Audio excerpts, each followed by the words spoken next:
وآخر دعواهم أن الحمد لله رب العالمين۔ اللہ عز جلال کی اپنے بندے سے جو محبت ہو اس کی کیا علامت، کیسے پتہ چلتا ہے کہ اللہ عز جلال اب اپنے بندے کو پسند کرنے لگے؟ ایک ہے کہ بندہ یہ پسند کرے کہ اللہ کو کیا پسند ہے، ایک یہ ہے کہ اللہ عز جلال کو بندہ کب پسند آ۔ سب سے پہلی بات، اللہ عز جلال ایسے بندے کو پسند کرتے ہیں جس کو ایمان کی نعمت سے سرفراز کر دے۔ عبداللہ ابن مسعود رضی اللہ تعالی عنہ سے مروی ہے، اور یہ روایت سلسلہ صحیحہ کی، اللہ عز و جلال تمہارے درمیان اخلاق اسی طرح تقسیم فرماتے ہیں جس طرح تمہارے درمیان رزق کو تقسیم کرتے۔ مال تو اللہ اس کو بھی دیتے ہیں جس پسند اور جس کو پسند نہیں، لیکن ایمان کی دولت صرف اس کو عطا کرتے ہیں جس کو اللہ پسند۔ تو ایمان کی نعمت جس انسان کو مل جائے یہ اللہ کا پسند ہے، اس کو اللہ نے اپنا محبوب بنا لی۔ رسول اکرم صلی اللہ علیہ وآلہ وسلم دوسری ایک نشانی بیان کی ہے، اور یہ روایت قتادہ بن نعمان رضی اللہ تعالی عنہ سے ہے، صحیح الجامع کی روایت ہے۔ اللہ عز و جلال جب کسی بندے سے محبت کرتے، اسے محبوب بنا لیتے ہیں، اس کو دنیا سے اس طرح بچا لیتے ہیں جس طرح تم میں سے ہر ایک بیمار کو پانی سے بچا۔ دنیا سے کیسے بچا؟ دنیا کی رنگینیوں کی محبت سے، کہ وہ آخرت پہ یقین زیادہ رکھتا ہے، دنیا پہ یقین زیادہ نہیں رکھتا۔ وہ آخرت کو حقیقی زندگی سمجھتا ہے، دنیا کو نہیں۔ وہ دنیا کے کسی بھی کام کو حرف آخر نہیں سمجھتا، اور کہتا ہے زندگی وہی ہے جو آخر۔ وہ دنیا کے طور طریقوں کی طرف توجہ نہیں کرتا، وہ آخرت کو بہتر بنانے کے لیے اعمال پہ توجہ کرتا۔ وہ دنیا کے بنائے ہوئے اصول و ضوابط کے پیچھے اپنے آپ کو نہیں لگاتا،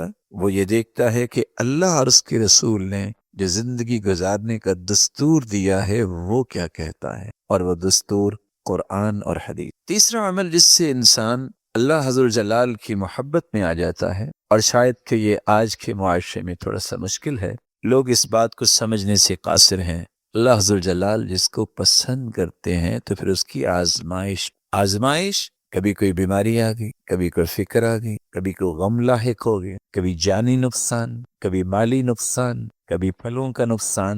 یہ اللہ عز و جلال جب کسی سے محبت کرتے ہیں تو پھر اس کی آزمائش۔ اور قرآن مجید میں اللہ عز و جلال نے اس لیے فرمایا ہے احسب الناس ان يتركوا ان يقولوا آمنا وهم لا يفتنون وَلَقَدْ فَتَنَّا الَّذِينَ مِن قَبْلِهِمْ وَلَيَعْلَمَنَّ اللَّهُ الَّذِينَ صَدَقُوا وَلَيَعْلَمَنَّ الْكَاذِبِينَ۔ کیا لوگوں کا یہ گمان ہے کہ انہوں نے کہہ دیا کہ ہم ایمان لائے اور انہیں چھوڑ دیا جائے گا؟ نہیں، وَهُمْ لَا يُفْتَنُونَ، ان کا تبھی امتحان ہی نہیں ہوا، ان کی تو آزمائش ہی نہیں ہوئی۔ ان سے پہلے لوگوں کا امتحان لیا گیا، اور اللہ نے جانا کون ہے سچے اپنی محبت کے دعوے میں، اور کون ہے جھوٹ بولنے والے، صرف دعویٰ ہی کرتے ہیں، عمل کرنے والے نہیں۔ سیدنا بلال رضی اللہ، کسی نے جب پوچھا کہ آپ بڑی باتیں کرتے ہو، آپ کو اتنی سزائیں کیوں ملی، توحید تو بیان کرتے ہو، تو انہوں نے مسکرا کے کہا تھا آپ بھی تو بازار میں جا کے مٹی کا برتن ہوتا تو کٹکھٹا کے دیکھتے ہو کہ مٹی صحیح لگی۔ اللہ عز و جلال نے بھی میرے ایمان کو چیک کیا اور اللہ کو پسند، تو اس لیے جس طرح آپ برتن خریدتے وقت بھی چیک کرتے ہو، تو اللہ عز و جلال نے مجھے اپنا محبوب بنانا تھا تو چیک کیا ہے، اس پہ پریشانی والی کون سی بات؟ تو رسول اکرم صلی اللہ علیہ وسلم کا فرمان ہے، اور یہ روایت صحیح الجامع کی ہے، سیدنا انس بن مالک رضی اللہ تعالیٰ عنہ روایت کے راوی ہے، جتنی بڑی آزمائش ہوتی ہے اللہ عز و جلال اتنا ہی بڑا انعام لیتے۔ اللہ عز و جلال جب کسی قوم سے محبت کرتے ہیں تو پھر ان کی آزمائش جو پھر بھی اللہ سے راضی ہو جائے، اللہ پھر آزمائش کے بعد اسے اپنی رضا سے نواز، اور جو اللہ عز و جلال کی طرف سے آنے والی کسی مصیبت پہ ناراضگی کا اظہار کرتا ہے اس کو اللہ کی ناراضگی ہی ملتی ہے، آزمائش اللہ کی طرف سے۔ چوتھی نشانی جس سے انسان کو پتہ چلتا ہے کہ میں اللہ کا محبوب بن گیا، اللہ عز و جلال زمین و آسمان میں اس آدمی کی مقبولیت میں اضافہ فرما دے۔ حدیث کیا ہے؟ صحیح بخاری اور صحیح مسلم کی روایت سیدنا ابو ہریرہ رضی اللہ تعالی عنہ سے مروی ہے، اللہ عز و جلال جب کسی سے محبت کرتے، اللہ کو جب کوئی بندہ پسند آ جاتا تو اللہ عز و جلال جبریل کو آواز دیتے، پھر کیا ہوتا ہے؟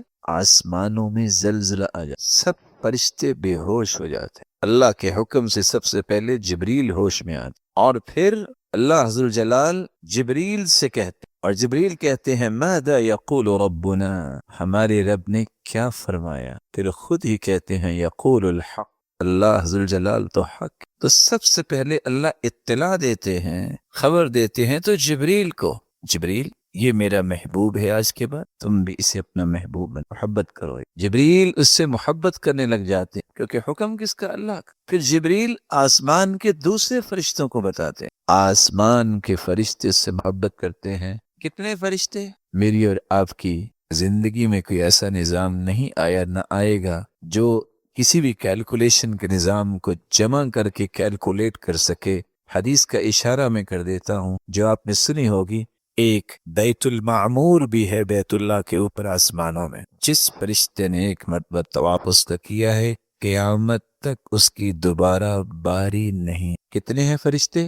اس کی تعداد تک میری اور آپ کی عقل سفر نہیں۔ اس سب اس سے محبت کر، آسمانی دنیا بھی آ کے ایک فرشتہ اعلان کرتا ہے کہ فلاں شخص، فلاں کا بیٹا، فلاں جگہ رہنے والا، یہ اللہ کا بھی محبوب ہے اور جبریل کا بھی محبوب ہے، آسمانی مخلوق کا بھی محبوب ہے، تم بھی محبت کرو۔ تو اللہ حضر جلال کی مخلوق جو زمین پہ ہوتی ہے وہ بھی اس سے محبت